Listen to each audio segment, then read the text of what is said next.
Warga Joronggalagah, Nagari Alahan Panjang, Kecamatan Lembah Gumanti, Kabupaten Solok, Sumatera Barat digemparkan dengan penemuan dua orang tamu pasangan yang tidak sadarkan diri di salah satu kamar penginapan Lakeside Alahan Panjang, Rabu, 8 Oktober 2025. Kapolsek Lembah Gumanti, AKP Barata, membenarkan kejadian tersebut.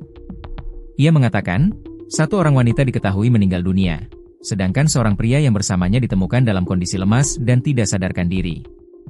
Benar, pada hari Rabu tanggal 8 Oktober 2025 sekitar pukul 7.30 WIB, kami menerima laporan dari pihak penginapan tentang dua orang tamu yang ditemukan dalam keadaan tidak sadarkan diri di kamar, kata AKP Barata, Jumat, 10 Oktober 2025. Setelah dilakukan pemeriksaan, satu diantaranya dinyatakan meninggal dunia. Lanjutnya, menurut keterangan saksi dan pihak penginapan, korban diketahui check-in sekitar pukul 13.25 WIB, pada Selasa, 8 Oktober 2025. Mereka berdua, masing-masing bernama GK dan CDN, datang bersama dan masuk ke kamar sekitar pukul 13.30 waktu Indonesia Barat. Sekitar pukul 18.30 WIB, korban perempuan sempat memesan makanan melalui resepsionis berupa sup iga, mie kuah pedas, air mineral besar, risol mayo, dan kentang goreng. Pesanan itu diantarkan ke kamar mereka oleh salah seorang karyawan penginapan bernama Cecep, ujar Barata. Keesokan paginya, sekitar pukul 7.15 WIB, karyawan penginapan hendak mengantarkan sarapan ke kamar korban. Saat dipanggil dari luar kamar, terdengar suara laki-laki yang mengatakan sedang mandi.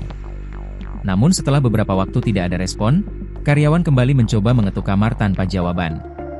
Merasa curiga, pihak penginapan akhirnya membuka paksa pintu kamar sekitar pukul 7.30 waktu Indonesia Barat. Saat itu, kedua tamu ditemukan dalam kondisi tergeletak di kamar mandi.